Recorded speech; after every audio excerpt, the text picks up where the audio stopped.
Does meta even matter in Honkai Star Rail?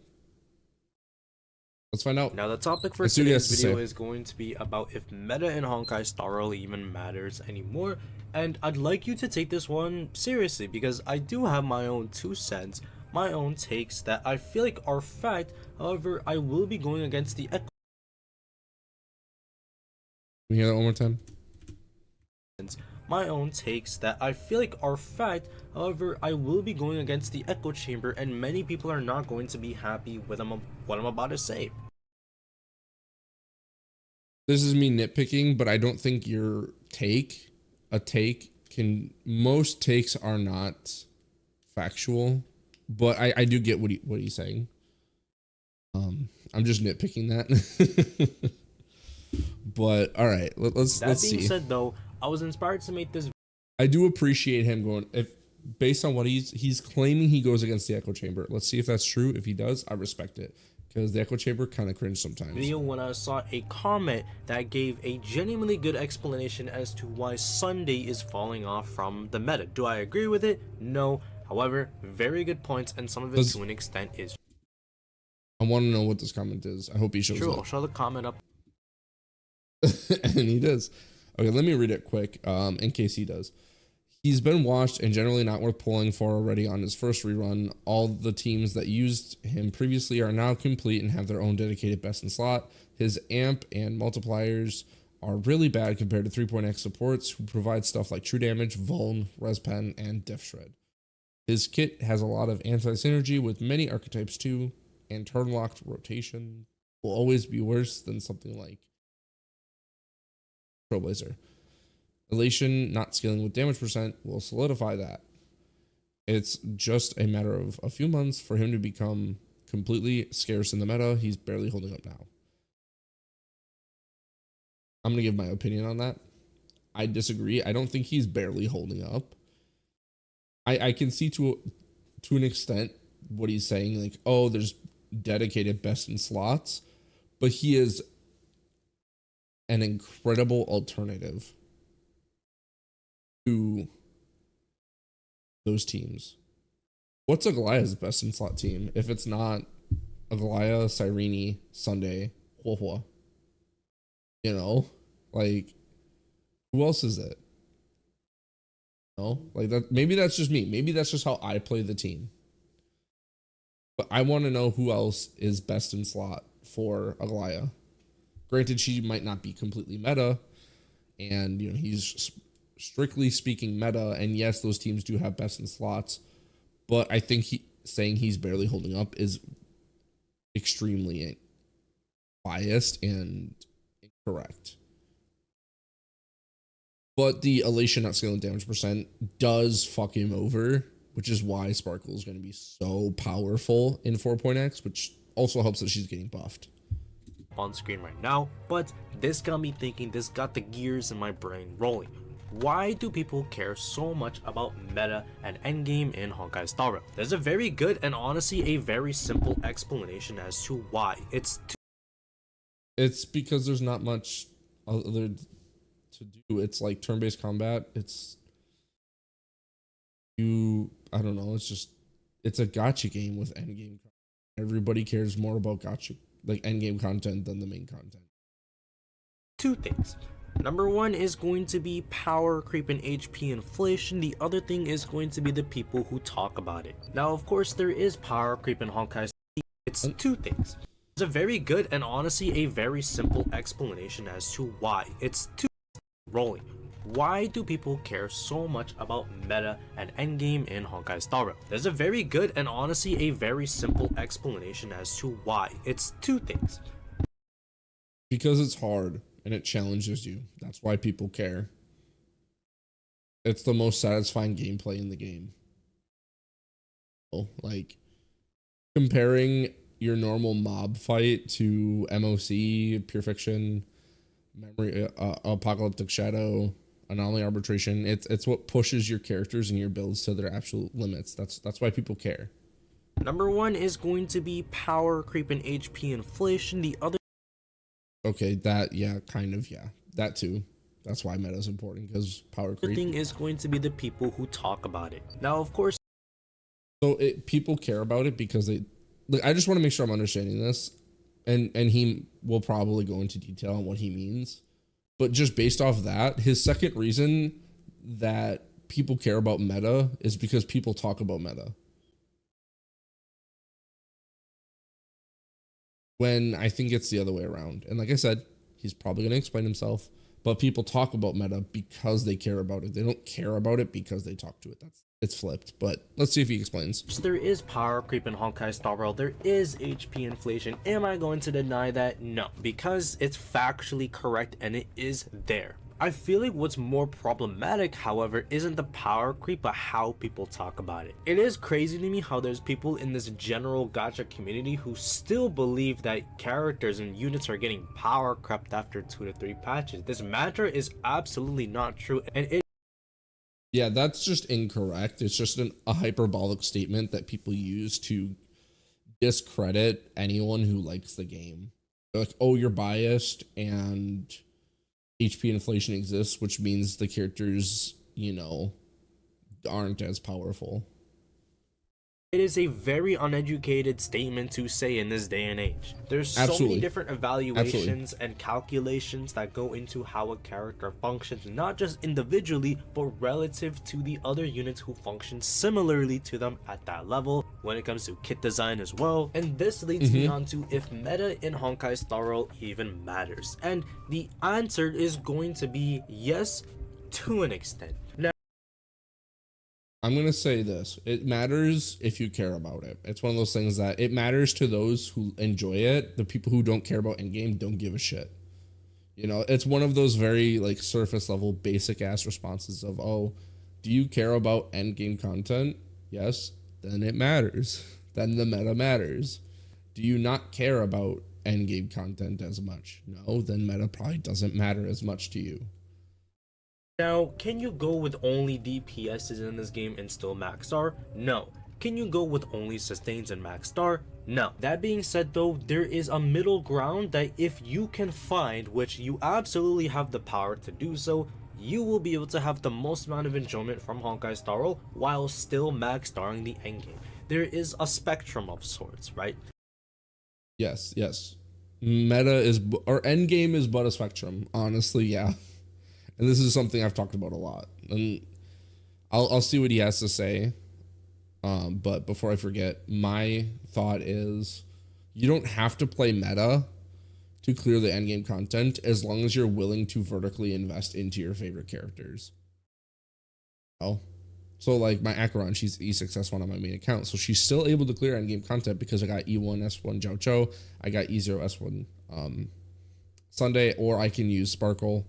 And then I have Dan Hung with his Dan PT with his light cone. So like I made sure she can last because I like her. So I mean that's just my opinion. Any character is good enough if you build them or if you invest enough into them. There's accounts that just cannot max star the endgame fundamentally regardless as to what units they have, and there's going to be accounts. Many people fundamentally regardless as to what units they have. Bottom 0.01% of players, by the way. Yeah, I don't think anyone's account is truly unsalvageable unless you just don't play the game. And there's going to be accounts. Many people fall under the category I'm about to mention, but people who over-invest and overcompensate for power creep. I'd like you to look at your account roster real quick and let me know if you're going to say yes or no. If you have a premium team comp for every single DPS that you have pulled, or almost every DPS, then you are over-investing. If you Absolutely. I don't think you need the best in slot for every single team. You need to focus on picking the characters you like and then having generic supports that can be splashable in multiple teams. Those are the best ways to kind of, not the best, those are some good tips and things to keep in mind when you're pulling for characters in your account to justify or like to quantify the best you can quantify the value of a character on your account, because each account is unique and individual to each person who's using it. So everyone's account has different value.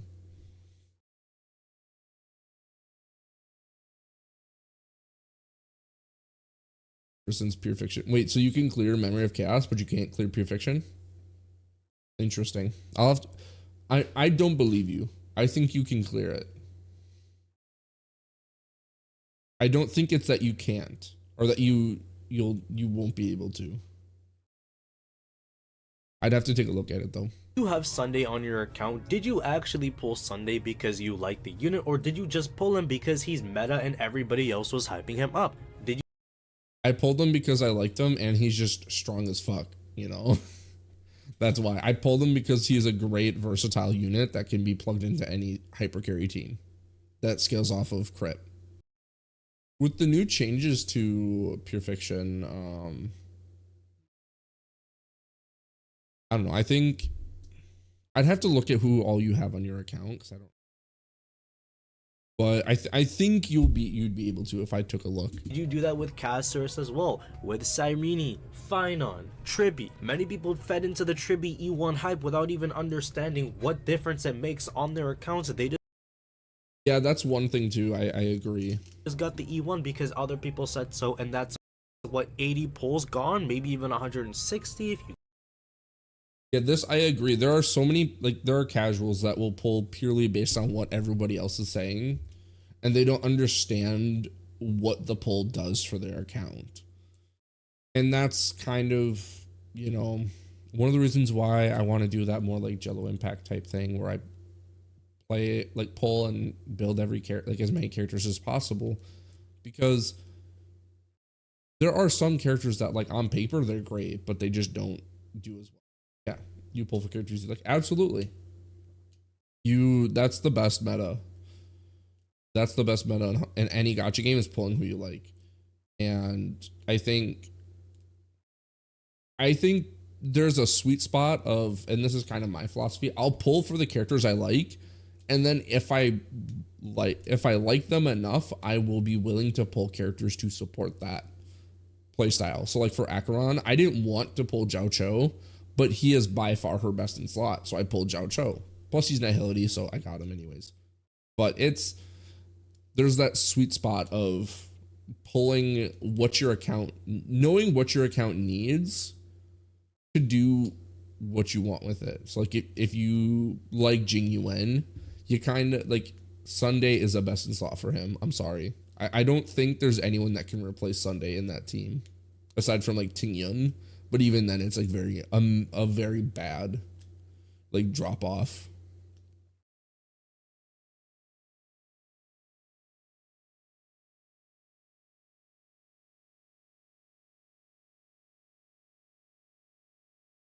And you don't have Sparkle, do you? You got unlucky. It is very expensive getting a character on your account, and if you decide to do so, it needs to be for a good reason. But many.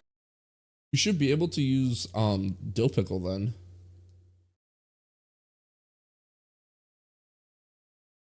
Dill Pickle is pretty solid.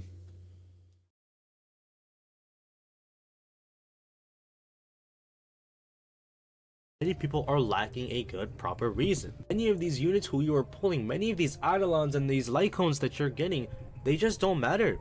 So many people say that they miss 1.x, and oh yeah, that's right. when I ask people why they say that, I get so many different responses when it comes to simplicity. Damages ass in current year. Yeah, and that again, that just also affects power creep and the HP inflation. But yeah, it's rough for older characters, and I think when people say they miss 1.x, it's mainly just because it was mostly DPSs that were released, and like it was just everybody used the same team. Yeah, exactly. So like if you did put the time into building him, especially with Yao Guang coming out, if you got Yao Guang with Sparkle for him and Dan PT with Dill Pickle, that'd be awesome.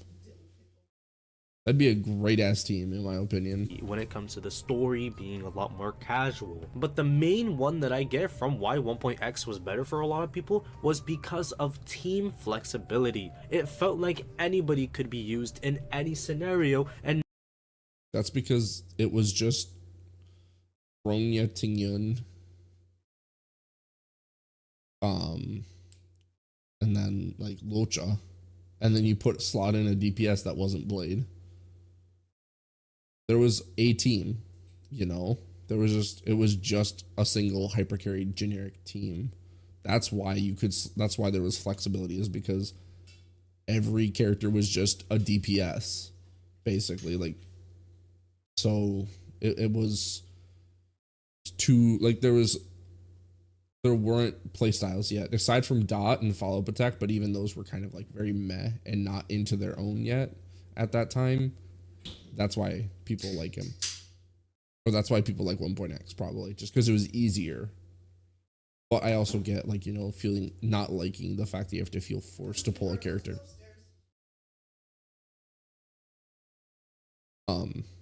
But yeah, so like I think it's just people feeling like they're forced to pull something for a team that they like is the issue. nowadays people are purposely locking themselves out of using characters that they genuinely enjoy. Like I said earlier, there is a middle ground and you absolutely have the power to do so.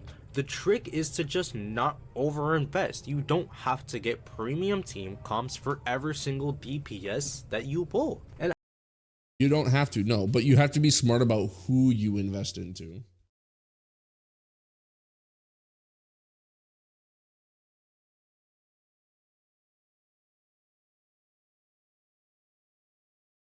I feel like the 1.0 Young wheelchair isn't a thing that is also just replaced with Tribi Hyacinth to play whoever main DPS is clear.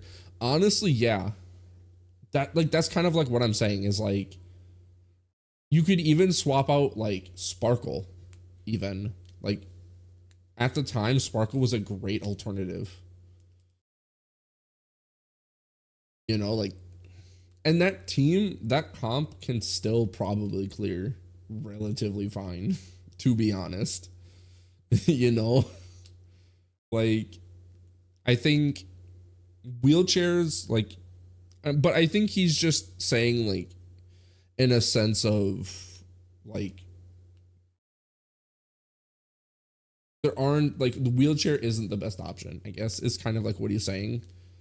But that's also like that's a great way to put what I was saying before about 1.x is just you just had wheelchair. You just played Bronya Tingyun hypercarry and you just popped the fuck off with every DPS that wasn't Blade, because Blade was split scaling, you know? So it's, yeah, like you get what I mean. And you said it so much better than I did. I will gladly show you my account as a fellow free-to-play player. There are many units here who are well built and are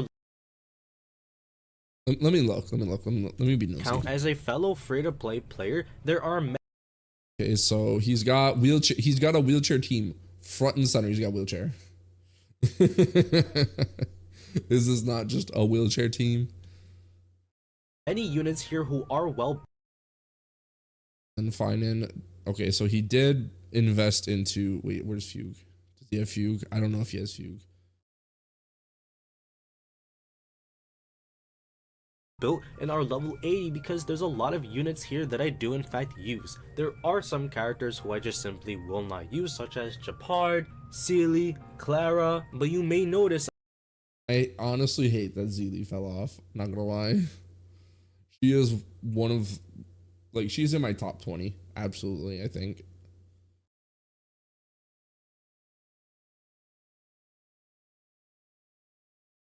But yeah, no, like, I think, and this guy doesn't have Hyacinth, actually. It's like, here who are well built and are level 80 because there's a lot of units here unless I'm missing it, he doesn't have Hyacinth, which is actually very interesting. But I don't blame him. Wait, where's Castros? There are many units here who are well built and are level 8. Did he not get Castros Castros either? Here that I do in fact use. I'm not judging him for that. I'm not judging him for not pulling Hyacinth or Castros. Castros. I didn't pull Hyacinth. I pulled Castros because I stream and I wanted the global passive. Well, right, and that's kind of where part of this is coming from, is like 2.x kind of went into it where they had shield characters, but 3.x and now 4.x, they both have shield characters, and he chose not to go for that shield character, which is absolutely fine. I think his account is great and can get away with not doing that. Like, it's better than he probably thinks it is.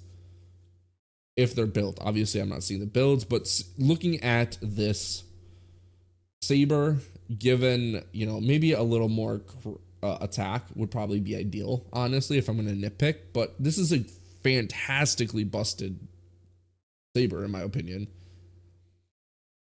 But, you know, like, it's not as, I don't know. Let me see what he has to say. Japard, Sealy, Clara, but you may notice I don't exactly have mind-numbingly zero cycling kind of units, and that's because zero cycling is cringe, okay? I don't give a fuck. Zero cycling is cringe. It's fun. Like, I've done it before and it's fun. Like, I do enjoy it, but also I'm just like, I'm not getting extra rewards out of it. Like, yeah, I make sure I get the characters I enjoy and I can clear the content with those characters. If I can't clear the content with the characters I enjoy, that's when I get mad. That's when I get, not mad, but that's when I start getting like annoyed and frustrated. And you guys in chat can attest to that, because there are times where I'm just like, I just want to use Acheron and it feels like I'm forced to use Castros, and I don't like Castros, and I only pulled her because of the passive and blah, blah, blah. I don't like her. She's just a bad Zila. Visually. Anyways, because when I pull a unit, my top priority is going to be enjoyment factor and flexibility. These are all the different team comps that I can build with a Saber. That's absolutely valid, honestly. And pulling the characters you enjoy and flex, that's literally what I was saying before. Pull the characters you want or you want to play and you'll enjoy, and then pull characters that will make that possible, and then just generic, you know, options. These are all the different team comps that I can build with Binon. These are all the different team comps that I can build with the Herda. And let me put into perspective with Binon. These are all the different team comps that I can build with the Herda.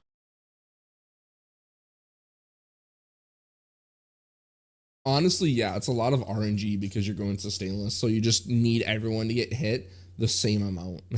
Herda, and let me put into perspective how things can change drastically if that Silver Wolf into Thurda is an interesting choice. I've never thought about it, but her ult is AoE now. You step away from this odd zero cycle mentality, this tier 0 all-in mentality. It's a little bit trickier to use older DPSs because HP inflation does affect them, but you can still try to use an Acheron. A well-built Acheron will still max start the endgame. Firefly has become viable again. Jinglu takes a lot of work, but once you get her up and running, she is an absolute power. Yeah, just run Jing Liu with wheelchair, the modern wheelchair. That's literally all you need to do to make her good now. Give her 50% crit rate, a bunch of crit damage and HP, and then just slot her in with Hyacinth and Tribby and fucking Sparkle. Bronya, I don't know. Just somebody. Powerhouse, a lot of work, I get that, but still, what I'm about to say here is completely independent of my own opinion, because I'm going to say nothing but the truth.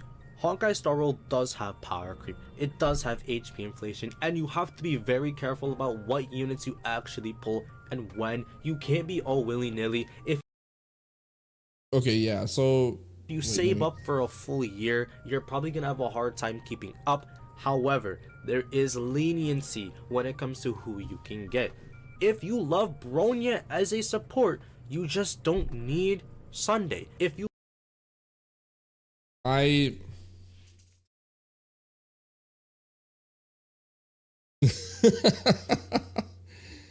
For a second, you forgot we were talking about Star Rail and HP inflation. Just reflexively triggered my "this is bullshit" response because of Zenless. Yeah, honestly, yeah, Zenless HP inflation is not nearly as big of an issue as people as Saint Taint ass made it out to be, but that's just my opinion. But HP inflation and power creep is a thing. It's a gotcha thing. I'm not defending it. It sucks. It feels bad. But like he said, you use your pulls smart or you just swipe a lot and you'll do just fine. It's really just a time game. You know, it's a numbers game. You just gotta keep putting in the time, building your characters, practicing rotations. You know, honestly, builds are the biggest issue in this game. Because it's turn-based, you have to have good builds. You love Sunday as a support, you don't need to replace him for RMC or the next 100% action advanced support. If you love your Sparkle, continue using your Sparkle. If you love Acheron, get Cypher for Acheron. And when you look at my account roster again, you will realize that there's a lot of different kind of goofy team comps that I can run. I never use the exact same set of characters every time the endgame refreshes. I always Me too. Unless there's literally no other option, like with Firefly. See, I do that, but because I pull a lot of characters, I have like a lot of best in slot teams, so I just do that. So I do have set teams because it's like, oh, this character's only useful with, like, you know, like I only ever use Topaz nowadays with Fei Xiao. And I only use Zhao Cho with Acheron. I only use Hyacinth or Black Swan with Kafka. And I only use, yeah, like there are there are teams, you know, I only use Cyrene with Aglaia or Castris. always switch it up because I find that to be fun. And that's a great way. Like that's a very important thing. That last thing he just said, let's listen to it again. In-game refreshes, I always switch it up because I find that to be fun. Hear that? He finds it to be fun. And that's the most important thing to take away is he's talking about well, I've disagreed with some of the things he said. I think I agree with his overall message of just trying to have fun and not be a gotcha addict, okay? There are going to be some cases where a unit has to work with another unit and that's non-negotiable, like Ceridra and Vinon, Sparkle and Archer. This is set in stone, but the game was always like this, even back in 1.x. And in general, this is how games go. You kind of need some units to work with others, but otherwise you can use basically any support, any sustain, to an extent, any DPS. Honkai. Absolutely. Like the best example I think he came up with is Archer and Sparkle. If you're not using Sparkle with Archer, you're just throwing. You're griefing yourself. Star Rail is very manageable when it comes to what units that you can use, and if you literally only get the flexible units and the ones that are the most versatile, you have now literally recreated the 1.x era in prime power creep Honkai Star Rail. You've just that's what people forget. Like. That's what people are forgetting. You don't need to run the exact same rotations every time. You literally don't even need to speed tune if you don't want to. That is how easy Honkai Star Rail is. If you're willing to accept, I don't think you need a speed tune. I do think you need to get it. That's it. But I'm coming from a slightly more sweaty perspective. A 7 or 8 cycle clear in MOC overall, floor 12, then the game becomes so much more fun and you stop thinking about power creep this, power creep that, and then exactly. Next unit that you pull is going to be one that you just enjoy and you have fun using. Maybe you. Okay, so this I agree 100% with that. If the second you just focus on getting a 10 cycle clear, that's all you're going for, the dam opens, flooding you with possibilities. Why do you think I run some jank teams and I run stuff that isn't super great? Because I'm like, okay, as long as I'm getting 10 cycles, I just want to see if I can clear it. Like, I just want to see if this team can clear. Like, that's it. You just got to focus on getting the bare minimum. anything more than that is just a bonus. But the second you do, okay, let's see if I can get this bare minimum, you know, it feels so much better. And it just, just don't care about power creep, you know. That's why when I said earlier that I get frustrated the second it feels like I'm being forced to use a certain character, I get frustrated because I just want to use who I enjoy, you know.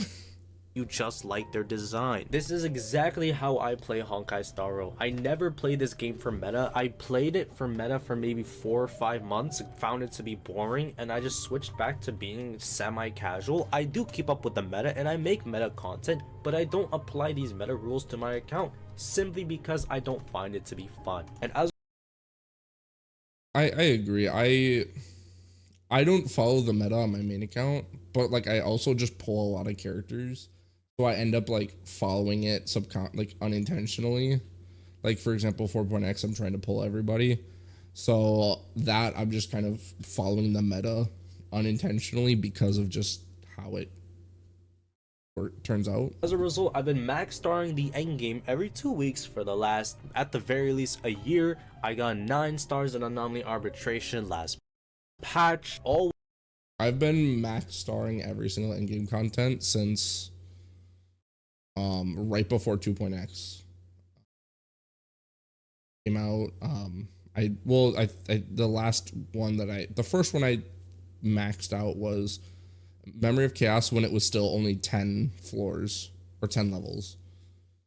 So, but like I said, that was me using Clara Topaz, and it was me using Jank team and my dot team, my triple dot team, and I made it work while still staying free to play, and that's because if you just have fun, you will enjoy the game. When you stop thinking about how quote-unquote terrible Fu Xuan or Bailu is, you will realize that there's many situations where they are viable. Bailu's only viable in content that you don't need a cleanse for, just saying. I literally use Bailu in every single situation where I don't need a cleanse, which is more often than you probably even realize. It's not rocket science. It's not a game that power creeps your units after 2 to 3 patches. You're not forced to get a premium team comp for every unit, but it's not the easiest game either. I will say that. It is easy overall, but you still need to have some level of critical thinking. You need to be very careful about who you pull, but otherwise you have much more leniency and room for error than what you're giving the game credit for. This is like my 9th video going over something like this, but I had to make it very clear. The power creep is there, but it's very minimal. I agree 100%. You're not gonna notice it in the span of 2 patches. That is absurd, and it's just not true. You could hate, dislike all you want, but the fact of the matter is, who cares if Sunday is quote-unquote falling off from the meta? A unit that is not meta can still max star the endgame easily, and realistically, most of y'all don't even zero cycle MOC every single 6 weeks anyway, so why even care about stuff like that? Why? Yeah, I think people just need to chill the fuck out. If it's the zero cyclers spamming, if it can't zero cycle, it's trash. And that's just a really stupid take. I agree with this guy 1000%. I'll like it. Make sure you guys check him out. I'll even subscribe. I haven't subscribed to him. He's really cool. Like his content. Let me know what you guys think about power creep and meta and Star Rail in the comments down below, and I'll see you next time.